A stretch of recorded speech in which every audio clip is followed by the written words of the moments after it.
My name is Mitch Belkin. I'm here with my brother, Daniel Belkin. We're radiology residents in Baltimore, Maryland. And today we're here with Dr. Steven Hollon, who's a psychologist and researcher at Vanderbilt University.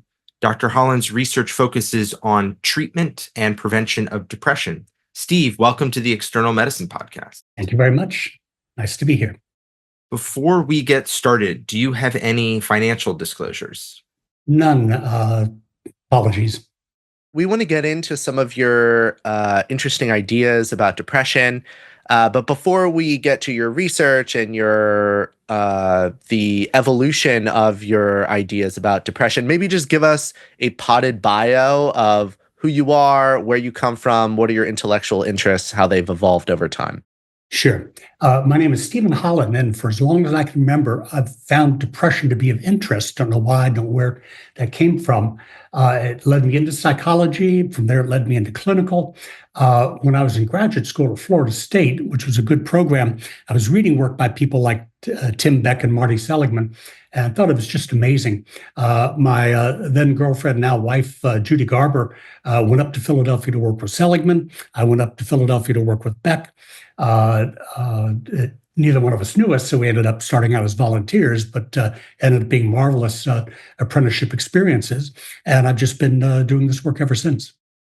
You said that you worked with Aaron Beck in, was it at Penn, correct?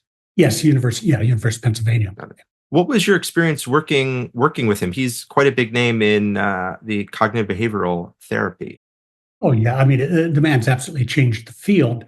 At the time, he was not getting very much attention. His writing was very interesting, but he was in a heavily psychodynamic department, which meant that when, for example, he would give the occasional yearly presentation to the residents, one or two would show up, and nobody paid very much attention to the fellow when he started talking about depression being a consequence of the way people misinterpreted things. It ran absolutely contrary to the psychiatric dogma of the time. He was dropped by the Philadelphia Psychoanalytic Society. He was kind of wandering in the wasteland before things started clicking for him. What was the current thinking at the time about what depression was, and how did he adjust that? Basically, the notion was that all heavily psychodynamic was depression was anger turned inward, hostility introjected. And Tim started out as a young researcher wanting to do empirical work on that. So he thought he could confirm the Freud's notion. And he was analyzing the dream content, the free associations of his patients. Couldn't find any hostility. What they found were the same kind of descriptions of personal inability, inadequacy, unlovability that they would tell him about in their waking sessions. And he said all of a sudden it came to him as an epiphany sitting with a client who looked very perplexed at one point. He said, "You seem bothered. What's the problem?" And she said, "Well, I think I'm boring you." And it all of a sudden occurred to him that she was more concerned with how she was coming across, the way she appeared to him, et cetera, than anything going on that dated to her infancy. And he just started writing in those terms. He crossed the street to psychology, did a couple of experiments with experimental psychopathologists over there, where basically they took people who were clinically depressed or not, exposed them to either success or failure manipulations. And it turns out if you want to get somebody who was not depressed motivated, give them a failure experience. They work harder. You want to get somebody who's clinically depressed motivated, give them a success experience. They then start trying. And his notion came back around to the notion that his clients actually believed what they were saying about themselves in their conscious waking lives, that they're inadequate or unlovable, that things didn't work for them, they're abject losers. And then he started addressing that with his clients, and things started getting better. I'm curious, what was the sort of psychoanalytic therapeutic modality of choice for patients at that time when it was believed that depression was anger turned inward? How were you supposed to treat depression? It would be long-term, months or years. You might have the client take the couch, the patient take the couch, so that they were out of eye shot. You might have them reporting dreams was very prominent, and then interpreting them, or free associating, saying anything that popped into their head, no matter how trivial, how silly, etc. The notion was you had to work around the defense mechanisms, and people couldn't tell you what the real problems were because they were defended against those. And in a long-term psychotherapy, you wouldn't necessarily take the defense mechanisms apart wholly, but you'd help them. You'd help identify the underlying true drives, which are either going to be sexual or aggressive in nature.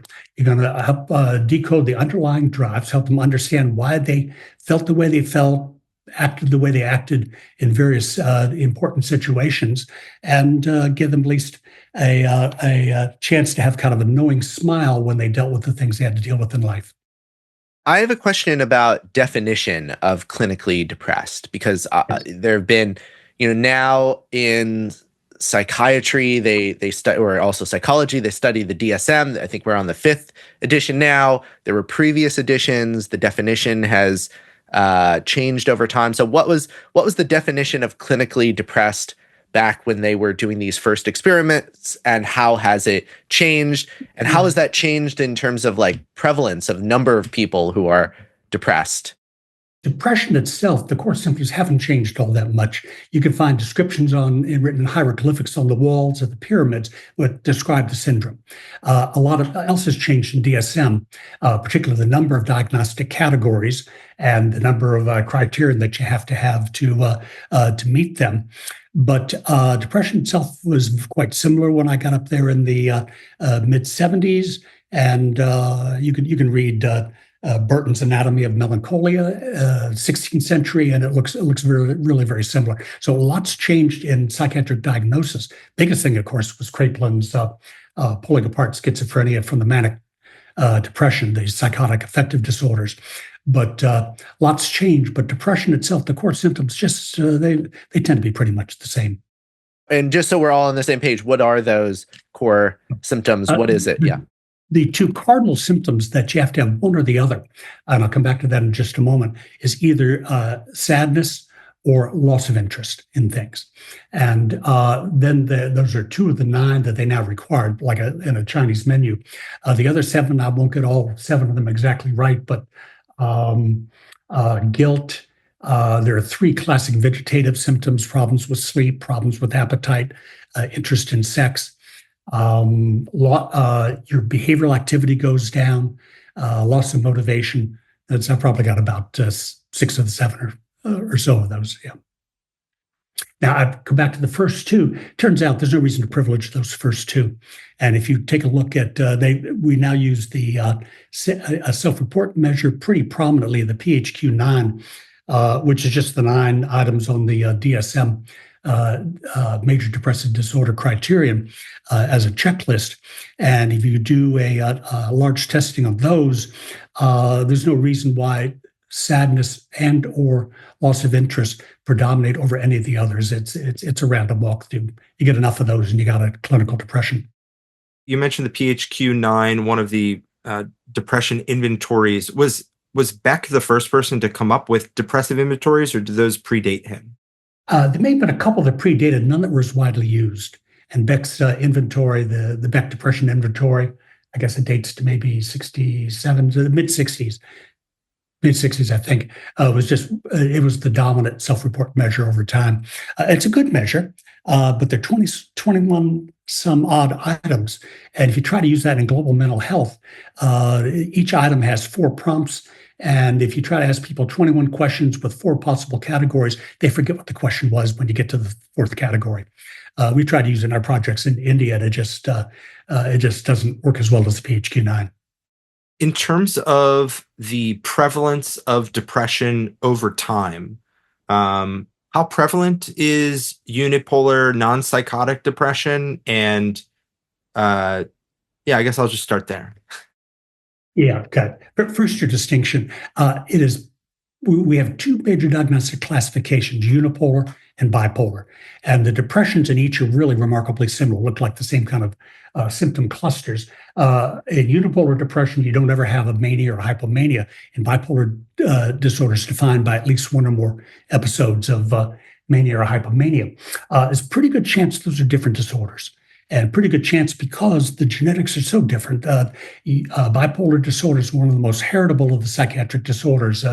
Heritability breaks right up to the schizophrenia. It's just behind autism, about 0.8, 0.7, 0.8. Unipolar depression is no more heritable than political preference, maybe even a little less so. Heritability there about 0.3 to 0.4. You look at the gender distribution, bipolar disorder evenly split between the genders, unipolar disorder about 2 to 1, 3 to 1 women versus men. So that it's very unlikely given the genetics, given the gender distribution. There's one other factor that I'm forgetting there, but it's very unlikely that we're dealing with the same thing, even though the expression of the depression is virtually identical in the two. Most of what I've done has been work with unipolar depression. That's pretty much the same for Beck and his folks. And we'll talk later on about cognitive therapy.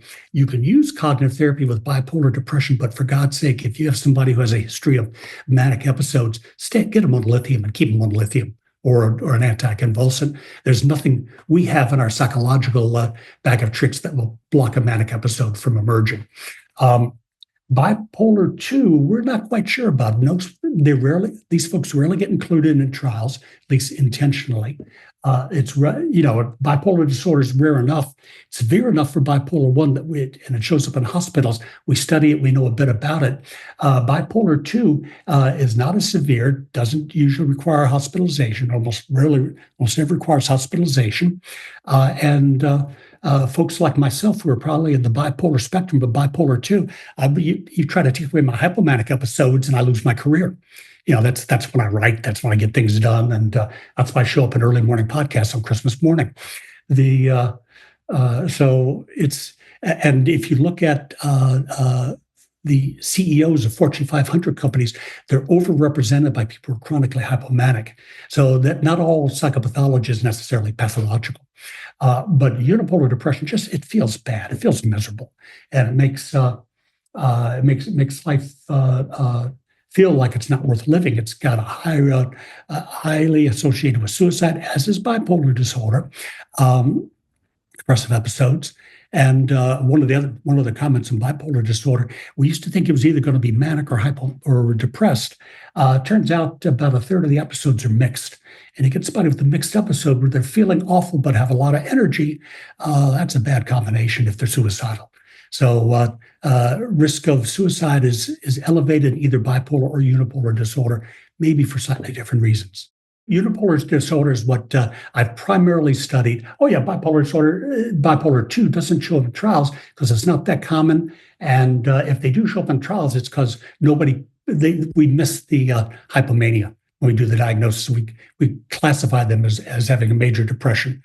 And there's a classic study, Janice Egelin with the Old Order Amish in central Pennsylvania, Ohio, back in the late 60s, early 70s. If you were to do interviews with people, diagnostic interviews, hypomania is one of the hardest things to diagnose accurately. Ask somebody, you have elevated good spirits. No, I'm in great spirits most of the time. There's nothing elevated about that, and nothing unusual about that. But if you ask their relatives, the people that live with them, or their neighbors, and in the older Amish community, those are the Smuckers that made the jams. If Jan Smucker's out inventing a new jam in his barn in the middle of the night, his neighbors all know it. So the neighbors report. So you can get a reliable diagnosis of hypomania, but you don't ask the patient himself or herself. I'm kind of curious in terms of your evolution and understanding of depression. From your recent 2024 September publication, you wrote one of the interesting factoids about non-psychotic unipolar depression is that it is twice as common in women as in men, and that incidence explodes in early adolescence when primates become reproductively capable. What did you mean by that, and what does that mean for our understanding of what depression is? Most of my evolution, I've been dragged kicking and screaming into an evolution. My thinking about depression, better part of my career, starting back before Philadelphia and then Philadelphia, et cetera. Depression is at least a disorder, if not a disease. It's an unpleasant experience. It's something nobody wants to have. It's the kind of thing you do your best to get rid of, and it serves no useful purpose. Paul Andrews, an evolutionary biologist, and I met Paul actually socially. He was dating the widow of a friend back in the aughts. And casual contact, the kind of thing where you meet somebody at a party. And about a year or two later, he sent me a manuscript and said, I've written this thing with a colleague. Would you give it a reading? And I did. And it was very long, anything longer than you're ever going to see in a psychiatry or psychology journal. Very involved, very dense. And I wrote back saying wrote back or talked back and said, this is really very interesting. That's my phrase for something that's never going to get published. This is very interesting. And, but it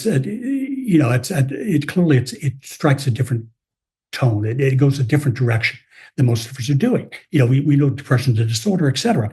Their basic premise was the disorder. Paul's an evolutionary biologist, and and his colleague Andy Thompson's a practicing dynamically or a psychiatrist. Their basic premise was that depression was an adaptation that evolved to serve a purpose, much like pain or anxiety. And I'll tell you a story about pain in a couple of minutes, but I thought, I like the guy a little bit, the best that I know them, and certainly he's a friend of a friend. And he asked me, where do you think I ought to send it? I said, well, the only psychology journal, it's a major theoretical piece, and the only psychology journal that would treat something that has psych review. I've never published in Psych Review, never had anything worthy of Psych Review, but he sent it off to Psych Review. And lo and behold, it got published in Psych Review. It's a 2009 paper. And nowadays, people consider it brilliant. I thought it was the kind of thing that's never going to see the light of day, but more power to him. So it started off with a series of arguments that we had and conversations. And in the beginning, I thought he was dead wrong. And within about a year or so, I thought maybe, he's got 10%. He's got onto something. And within a couple of years, I was on to 50% of that. And the more I learned about an evolutionary perspective, it's like we've had blinders on in psychology, psychiatry. There's a whole larger field of psychological or biological evolutionary medicine out there that we weren't aware of, that I wasn't aware of. And Paul was introducing me to that. Basic premise is this: negative affects, any quotes disorder that revolves around a negative affect, there's a reason for the negative affect, and the negative affect is to mobilize certain kinds of behaviors. If you have pain, you're motivated not to do additional damage to those tissues. You protect the limb, you protect that part of the body so that the damaged tissues have a chance to heal. If there is some kind of risk or threat, you experience anxiety. Anxiety makes you want to flee, to leave the situation so that you don't take unnecessary chances, like jumping out of airplanes with alleged parachute strapped to your back. These are things that kept our ancestors alive in our ancestral past. And anything that serves to give you a competitive advantage in the competitive breeding market is going to be what gets selected by evolution. Evolution's a harsh mistress. It only picks those things that win. Now, there's no particular reason why they win, but those things that win are the ones that get passed on to the descendants. What they point out about any kind of negative affect is it would not have existed unless it served a function. It serves a function. We don't necessarily always know what that function is, but it works better to figure out what that function is and to facilitate whatever adaptation that negative affect evolved to serve rather than not. The major challenge to DSM is coming on. By the way, DSM, another decade, it'll be gone. It'll be revised, and people are increasingly dissatisfied with the DSM. We've had it's exploded in terms of the number of categories, the number of criteria, et cetera, and it largely exists now to ensure reimbursement by third-party payers, not to fit any kind of logical scientific criterion. But the major notion as to what's likely to revise is a two-process theory of disorder. And again, my apologies for blocking on the social worker who's developed. He's been the major thorn in the side for anybody that's developed them, whatever most recent version of DSM is. I'll come back to me at some point, is basically this. For something to actually be a disease, it has to represent a breakdown in an evolved adaptation. So in the eye, as long as a bunch of different things had to evolve for the eye to work, if any one of them breaks down, the eye doesn't work. It doesn't see. And the various kinds of things happen. When a mechanism breaks down, then you have a disease.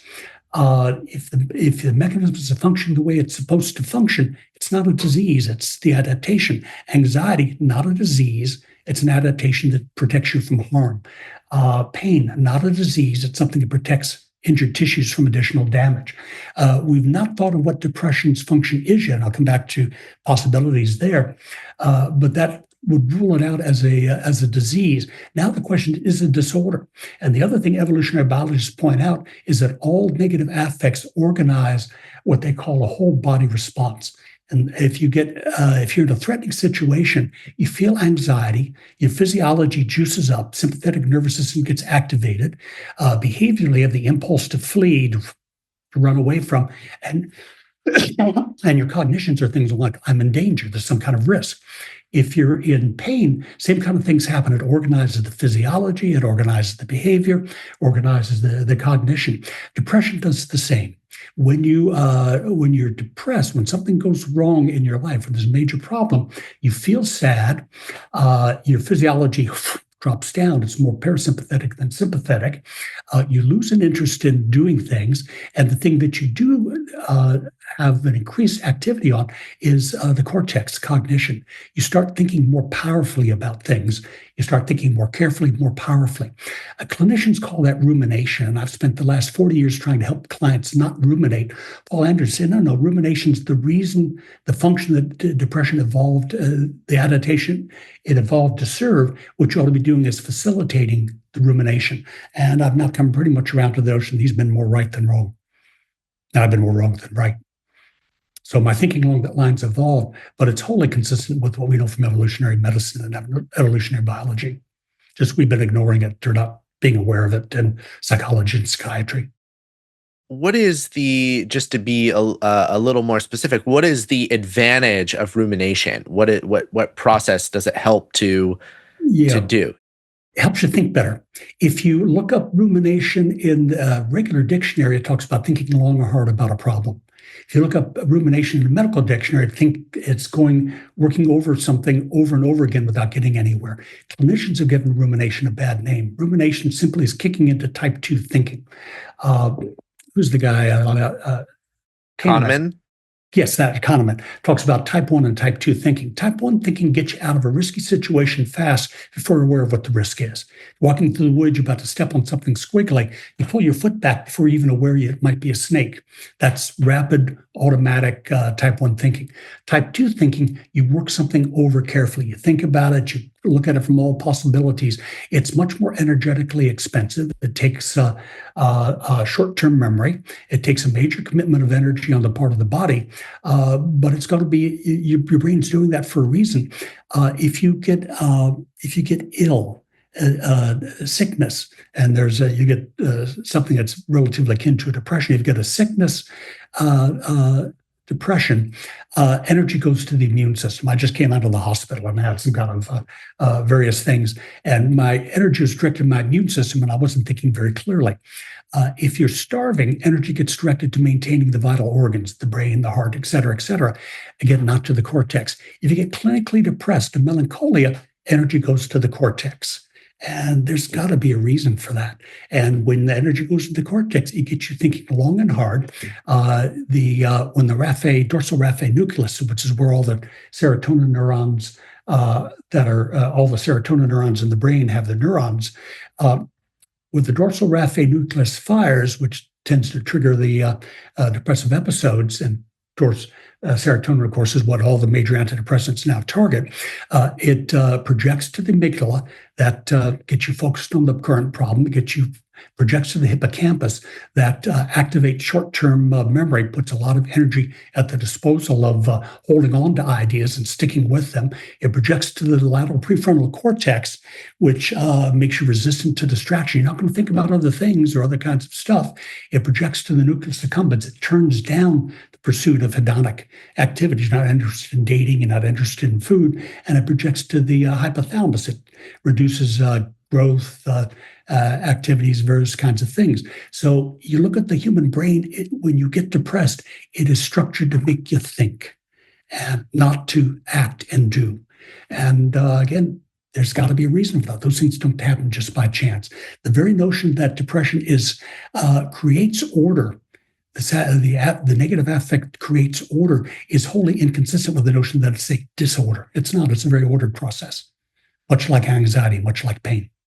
So you're thinking about the cause of depression as, rather than being a disorder or disease, as being something that served an evolutionary adaptation to help individuals redress current problems in their life and to brainstorm solutions. And potentially based off of your article, this could, the evolutionarily the biggest threat to an individual in a prehistoric society was being kicked out of the group, which was essentially an effective death sentence, which could potentially explain why and worse of a death sentence if you were female rather than male, particularly if you had a child, which could potentially explain the twofold increase in prevalence of unipolar non-psychotic depression among women as compared to men. In early adolescence, the onset. In early adolescence. Thank you.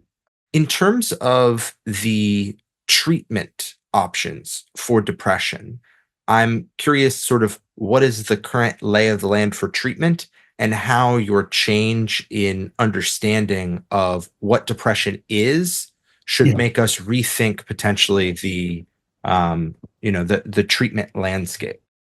Gotcha. One quick comment before I go to that. Notice that the unipolar depression, well, both unipolar and bipolar explode during adolescence, but that's when the gender disparity shows up, but it only shows up in unipolar depression. It doesn't show up in bipolar. And given that that's when young primates become sexually capable, and that's when the problems are going to start. Particularly for young female primates, and going to start because of young or older male primates. And the thing that you can't afford to do is getting kicked out of the troop. It's going to be a double whammy on the gene pool if you are pregnant or carrying a young infant. So everything those little factoids tend to start to add up into that. Let's come back to the treatment for a moment. I've always been relatively agnostic with respect to medications. They clearly work, antidepressant medications. Back when I got started, it was only the older MAOIs and the tricyclics. They worked well enough. They were risky, of course. The MAOIs, you could overdose on soy sauce, and the tricyclics, 2-week supply, enough to kill yourself with. But send a depressed client home with a couple weeks supply of imipramine, like sending them home with a loaded gun. All that being said, when the SSRIs hit the market back in the late 80s, early 90s, changed everything. And whereas in the past, people with unipolar depression about twice as likely to be treated with psychotherapy as with medications, starting from the 90s on, that totally changed. And much more likely they're going to be treated with medications than psychotherapy. Is about a 2-to-1 ratio. Everything totally flipped. The other thing that changed is in the old days, psychiatrists did the treatment of depression. Not anymore. It's almost 90% of the unipolar depression is being treated by primary care physicians. And they do a lot of things really well. One thing they don't necessarily do well is psychiatric medications. They tend to not see folks often enough. They tend not to raise doses rapidly enough. They tend not to switch or augment when they ought to do, when they ought to be doing, when somebody's kind of stuck, feeling kind of better but not well. Any good research psychiatrist will dose to remission, which goes through all the various psychiatric medications until they get the person back as well as they ever were. And they'll be much more aggressive in their dosing. And they'll see people anytime they raise doses. It doesn't happen in primary care. You see your primary care physician once or twice a year.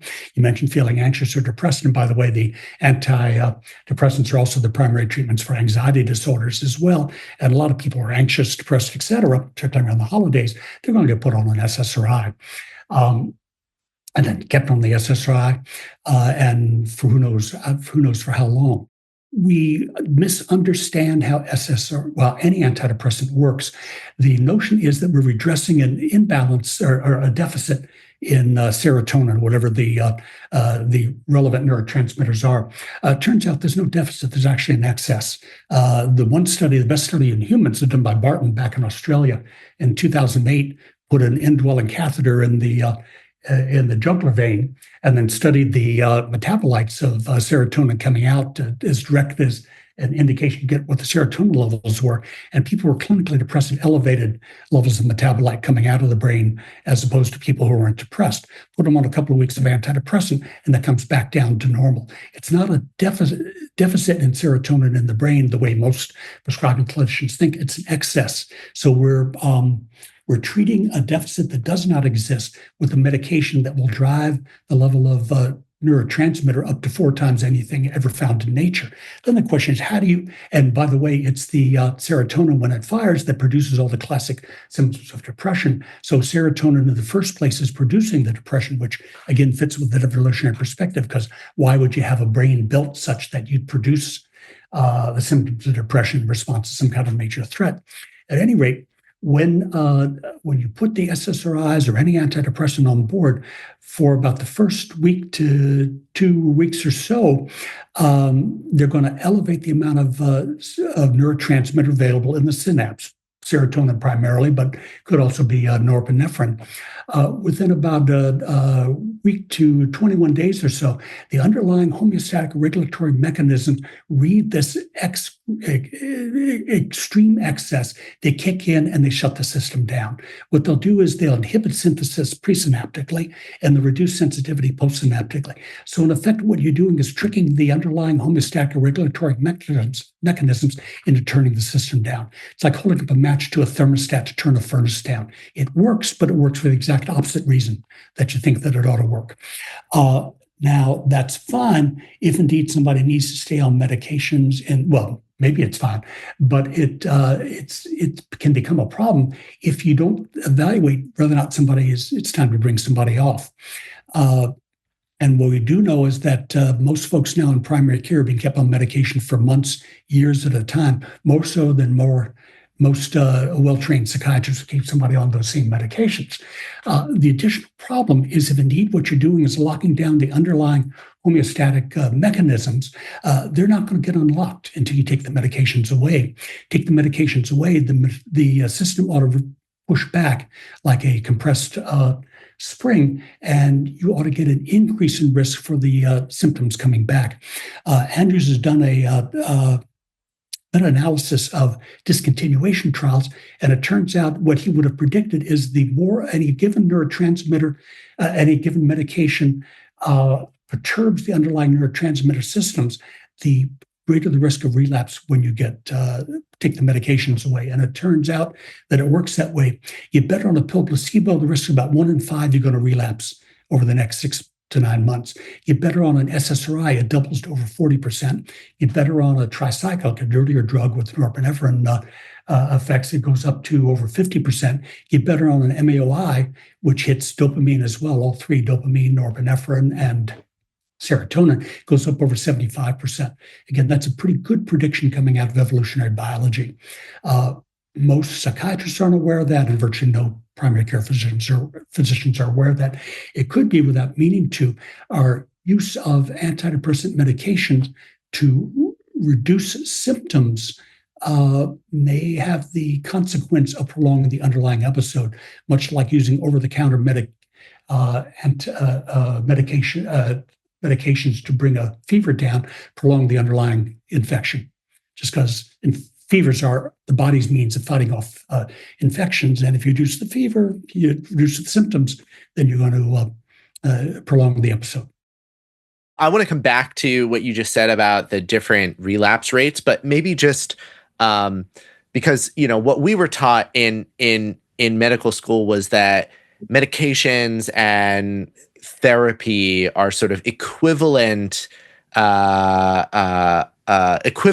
effective for treating depression.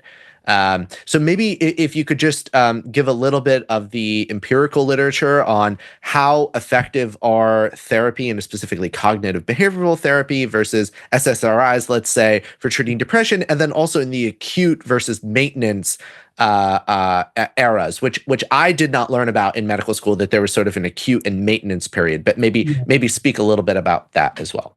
I would agree with the people that taught you. On average, the good empirically supported psychotherapies work about as well as medications for the treatment of non-psychotic unipolar depression, which again is 70, 80, 90% of the depressions we'll ever run across. They both work. They both work about equally well. Medications work just a little faster by a matter of a couple of weeks. But by 12, 16 weeks, you could graph the results from one on top of another.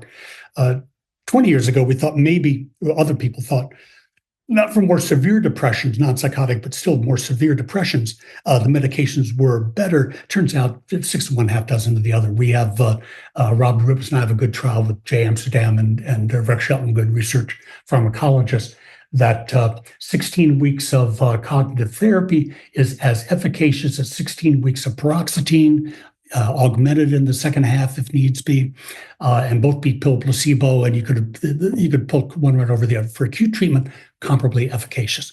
Interpersonal psychotherapy, very different approach.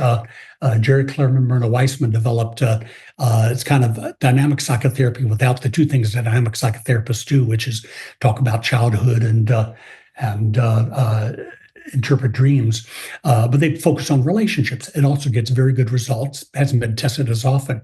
And a version, a stripped down version of cognitive behavior therapy called behavioral activation also gets pretty good results. Again, tested less often, but it seems to show up about as well. We just don't know about the other psychotherapies. They may work as well. We don't know. They haven't been as adequately tested. For some reason, people that do psychotherapies have gotten into the habit of not testing their interventions. And Jerry Klerman used to say we need an FDA for psychotherapy, and he was so right.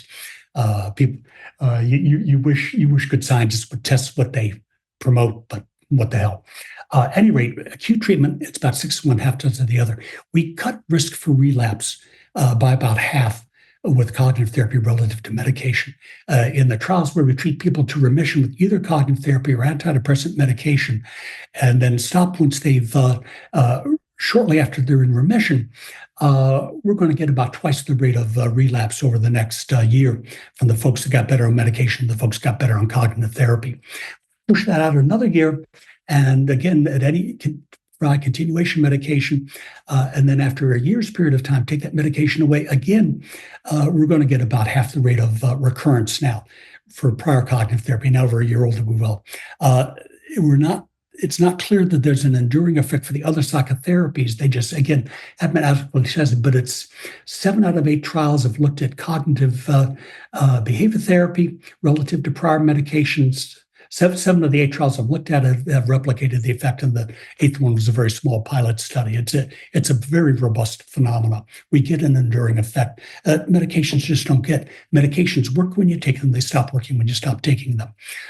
Cognitive therapy, it looks like you're changed in some way, which is possible, but more likely is that you're learning skills that help you just hold off a depression or not become depressed when bad things happen.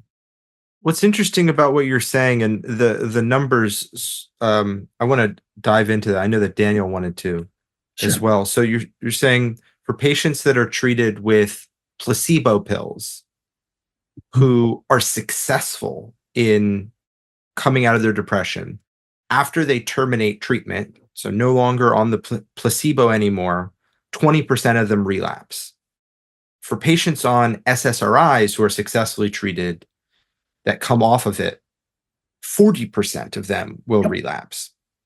Now, that's very interesting in and of itself, and sort of goes to the what we were talking about before, the homeostatic mechanism of if you are taking a match and holding it up to your thermostat, you can change the temperature in your apartment, but once you remove the match, the homeostatic mechanism is going to come back on, at least in this analogy, stronger than it would have otherwise.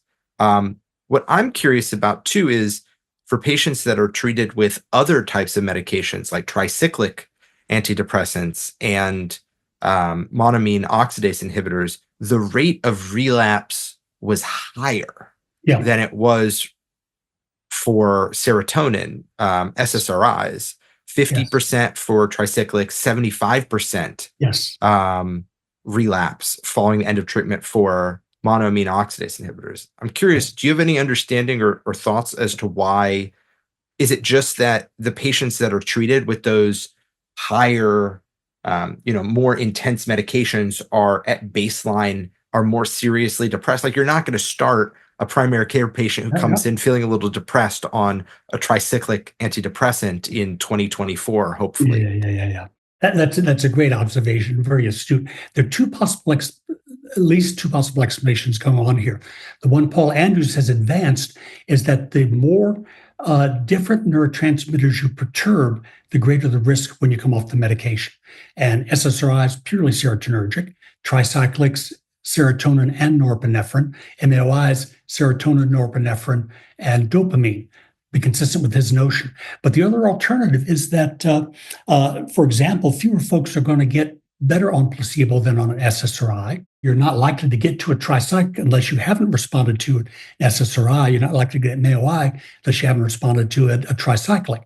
So you've got the alternative. It could just be selection going on, that tougher patients get pushed further along the thing. What we need is a study. Well, there are experiments we could do that would test those competing notions, but that's a very live competing notion. Yeah. We started back with the Wellcome Trust in about 2012, got just to the interview stage and just fell short of their funding that we did. We're sufficiently powered. We thought we were going to get a project going in Vietnam before the pandemic, and then the pandemic hit and it fell. We're working on, we know the design we want to do. We published it, and hopefully somebody picks up and does it. But yeah, there are ways to pull those two apart.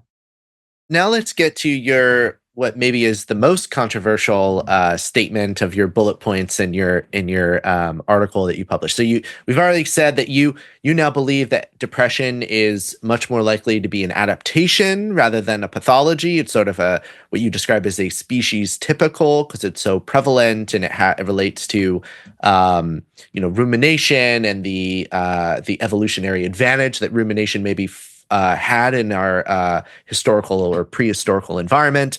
Then you just covered that antidepressants may suppress symptoms in a manner that increases risk of relapse relative to therapy because it's not addressing underlying causes. It's sort of holding the flame to get the heat to be lower. When if you remove the flame, it just continues on as it would have otherwise.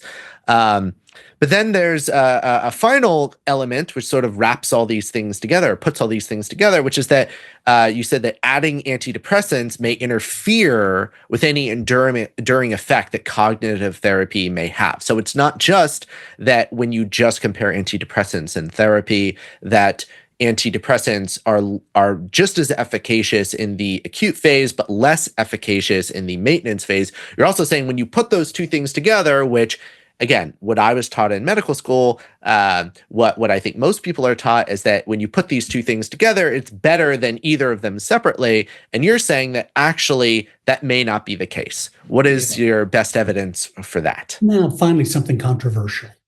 This is great. The last study, my longtime friend and colleague, Rob Rubis and I, and again, working with some absolutely superb research psychopharmacologists at Penn, J. Amsterdam, and Vanderbilt, Rick Shelton. The last trial that we did, we added a third site, Rush Medical School in Chicago. And Paula Young handled the cognitive therapy there. John Zajeka, again, a superb research pharmacologist, handled the medications.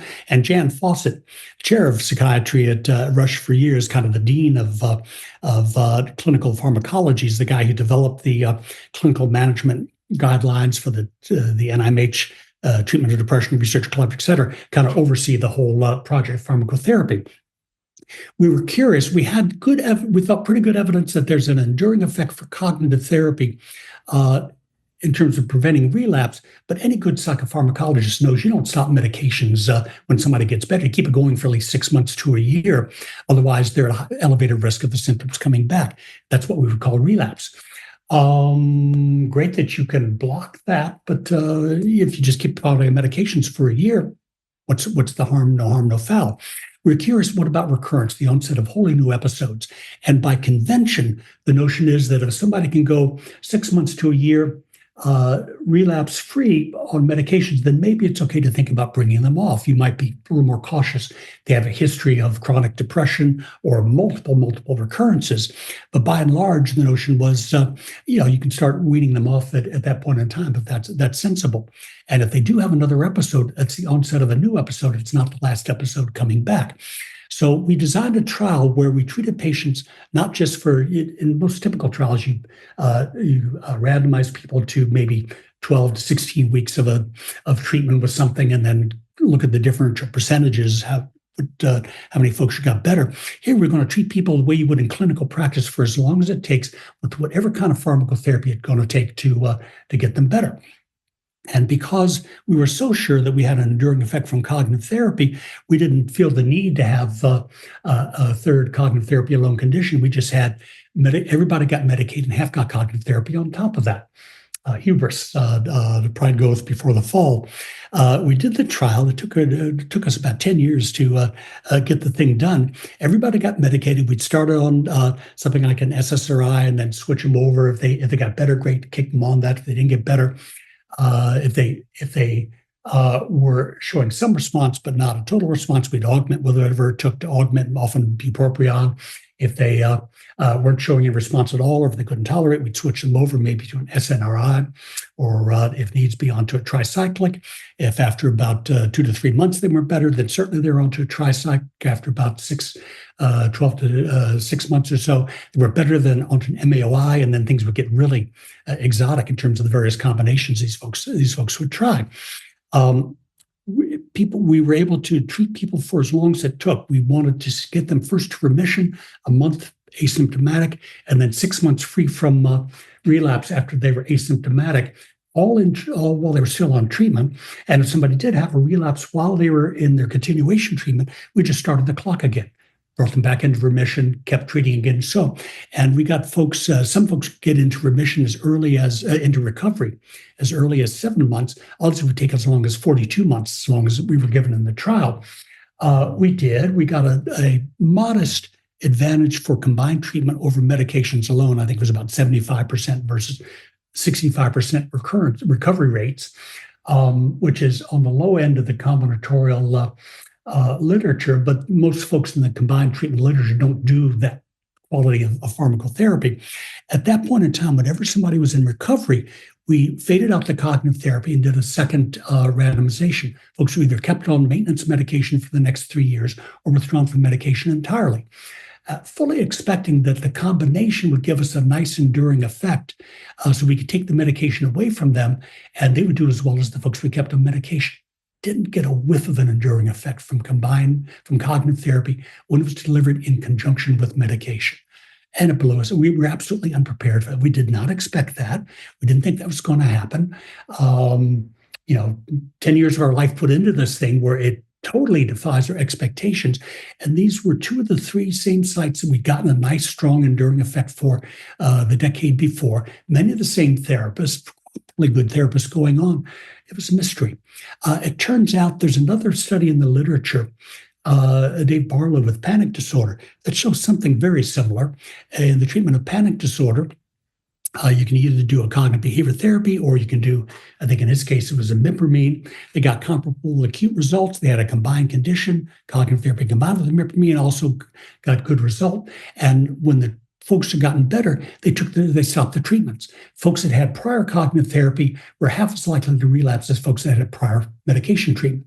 Folks that had the prior combination were every bit as likely to relapse as folks that had the medication alone. It was expensive pharmacotherapy, is what it came down to.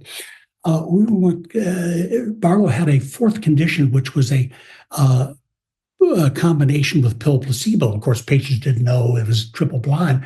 Patients didn't know. Those folks showed a nice enduring effect. Whatever was going on was pharmacological. It wasn't psychological in nature.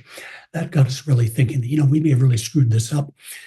Wouldn't be the first time in my career, but we really messed this up.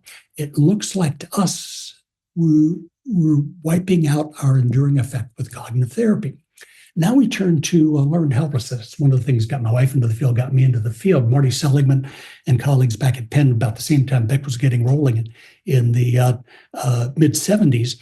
In learned helplessness, if you take three animals, let's take, they started with dogs, they switched to rats because nobody likes torturing dogs, put them in a situation where you expose them to uncontrollable shock. One of the three in the triad, no shock, so it's not stressed. And the other two both get shocked on exactly the same time, same contingencies. One of them can't control the shock. The third one can control the shock and can turn it off, and that's what turns it off for the second animal. So both the yoked and the escapable animal get exactly the same exposures, and it's the one in the middle that shows the helplessness-like phenomenon. We've treated that as an animal model for depression for years, used that to identify new antidepressants. It turns out that when you do that with animals, Steve Mayer spent the last 2 decades tracking down the underlying neurobiology. And what happens is when you are doing that, it's not that animals learn to be helpless. That's just the species typical behavior for dogs, for rodents, for humans, when you expose them to uncontrollable stressors. And when that occurs, the raphe nucleus fires, it innervates all the things we talked about earlier today in parts of the brain, and it shuts down hedonic response, et cetera, produces something that looks like a depression. The animal seems to be immotivated. Now, a little curious phenomena is that they actually outperform escapable animals on more complicated tasks and problems that rarely gets talked about. But we do know that what happens for the animals that show the escapable animals that learn that they can be what they now call resilient, it's the prefrontal cortex that gets activated. They've mapped out the regions of the prefrontal cortex it works at, but there's a descending pathway, glutamatergic neuron, that goes down to the raphe nucleus, synapses on a GABA in the raphe, which of course GABA is inhibitory, which then inhibits the serotonin neurons from firing. So that when you have control, when you learn you have control, you turn off the stress response. And they've mapped out the neural pathways in rodents. We think it's probably pretty similar in humans. There's no reason to think that it's not. And it maps on identically the same pathways Andrews is talking about with learned helplessness in depression. It's classic dictum in neurobiology, Hebb's dictum, which is neurons have to fire together to wire together. You can be exposed to a learning experience, but if those neurons don't connect, you're not going to learn the experience. You may engage in the behaviors, but you won't pick it up in subsequent situations.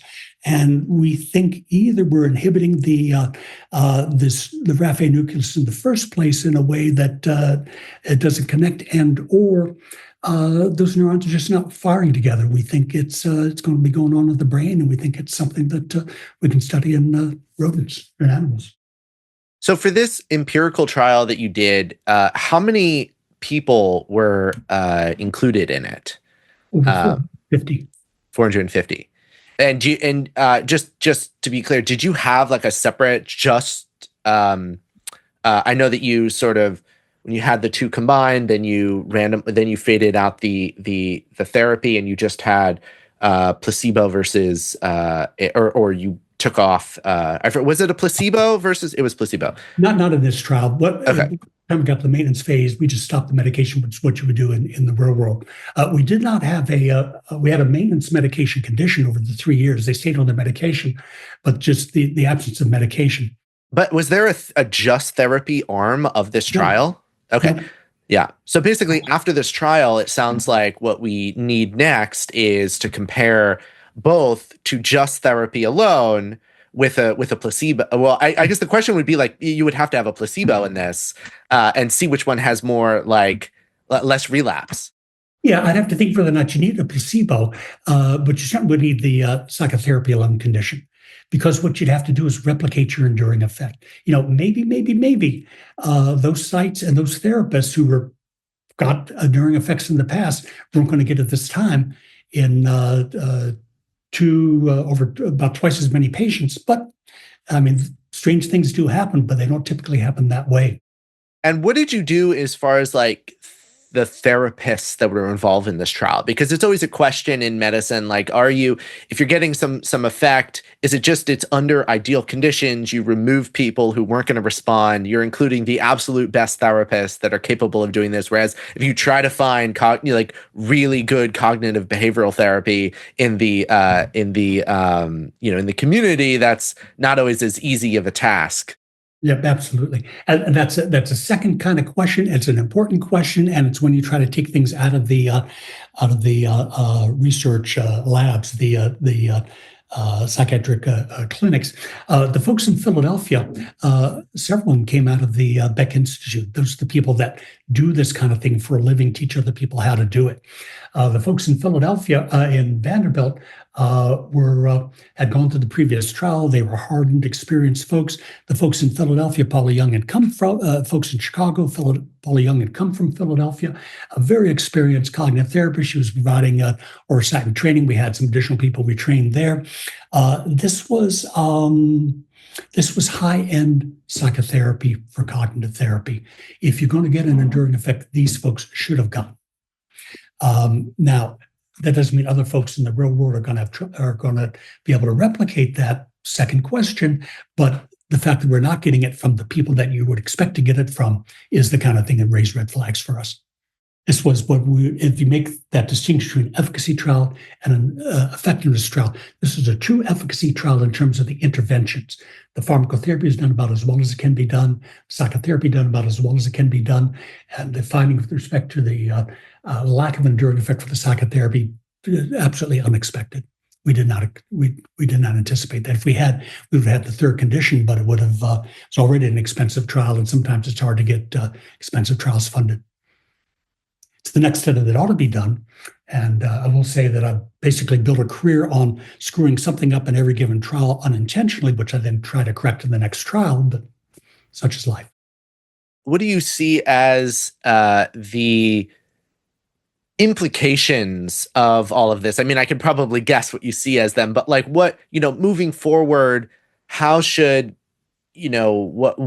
at what point, how many more trials, what else do we need in order to have this truly adjust what our understanding is of depression and its treatment? And what do you see as sort of like, do you think that the future, ironically, the future of depression treatment ends up looking a lot more in a way like it did, 100 years ago, before the invention of all these medications. It won't look like it looked 100 years ago because we're pretty well past that. We have psychotherapies now that work better than we did, and we didn't have medications 100 years ago. We have good, reasonable, effective medications, and they're generally pretty safe. If it were me right now, number one, let me pull out, if I got somebody with bipolar 1 propensity for psychotic mania, that person I'm going to encourage to get on a lithium or an anticonvulsant, work with a good psychiatrist, and for God's sake, don't come off. Even though it's going to seem tempting to do, and then it would flatten you out a little bit. But for God's sake, your life will go to hell in a handbasket if you stop those medications. That's the one thing. There's a nice article by Sim and Hagen who talk about from an evolutionary biological perspective, and they would pull out the psychoses, meaning the schizophrenias and the psychotic affective disorders, say those things are heavily genetic, and treatment there starts pharmacologically. And I would absolutely agree with that. You're talking about the unipolar disorders, I would say start with one of the psychological interventions that have good evidence behind them, be it cognitive therapy, be it interpersonal psychotherapy, be it behavioral activation. Add medications if that doesn't work, but don't start with the combination. And because if you do have an enduring effect for cognitive therapy, we don't know yet. We need additional studies, at least one additional study to nail it down to see if that's really what's going on. But if you do, if you are thinking you're going to get an enduring effect and you're combining with medication and it were to wipe it out, then you've got expensive pharmacotherapy. Just go straight to the pharmacotherapy, don't bother with the psychological intervention.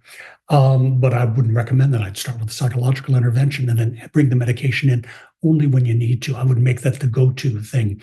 The way our healthcare system is set up right now, of course, the go-to thing is medications because the only person you're going to see, the only thing those folks can do is provide prescription.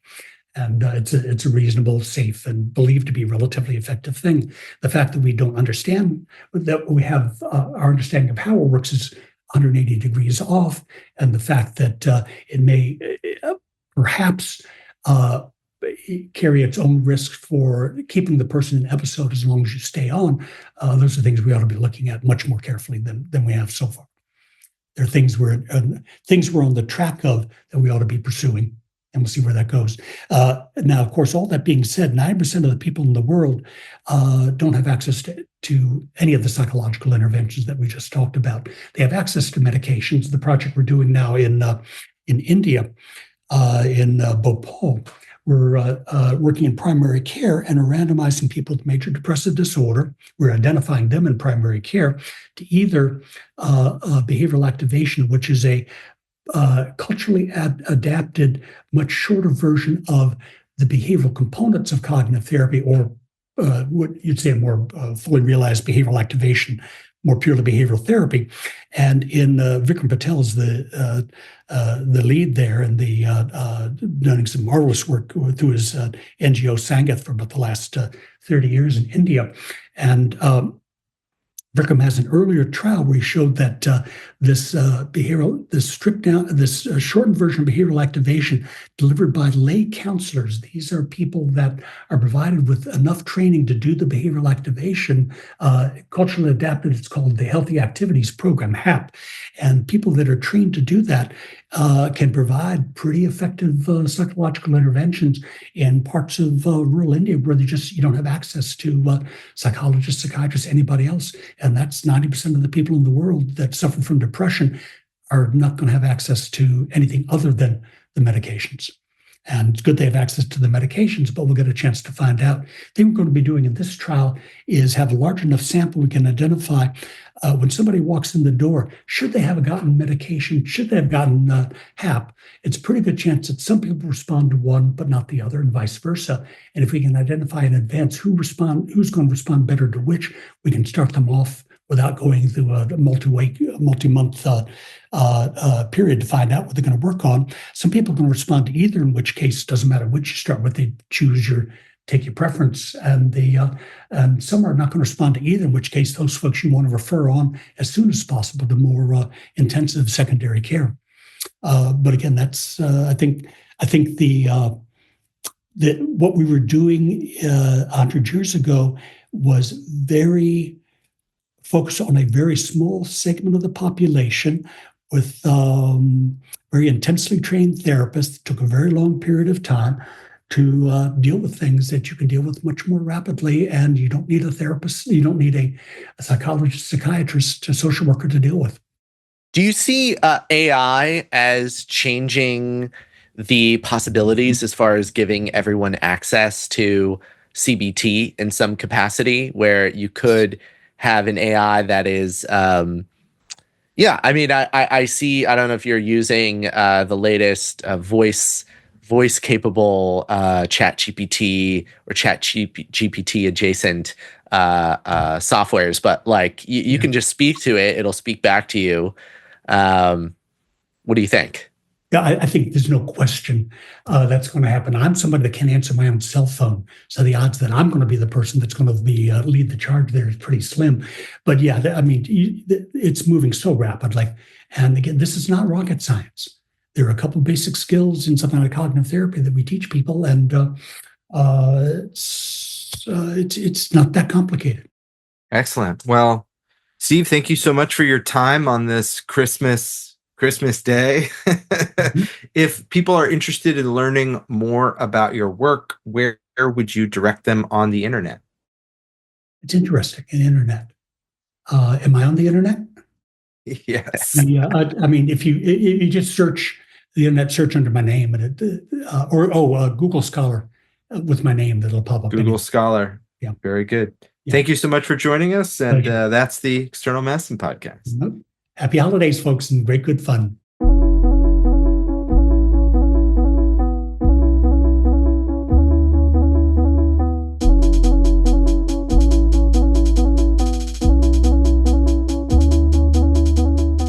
This podcast is for educational and entertainment purposes only. We do not endorse any healthcare providers or treatments. Our views do not represent the views of any official organization or institution. If you'd like to support us, subscribe to this podcast wherever you get your podcasts. Leave us a review, preferably a phenomenal review. Visit us at externalmedicinepodcast.com and tell your friends.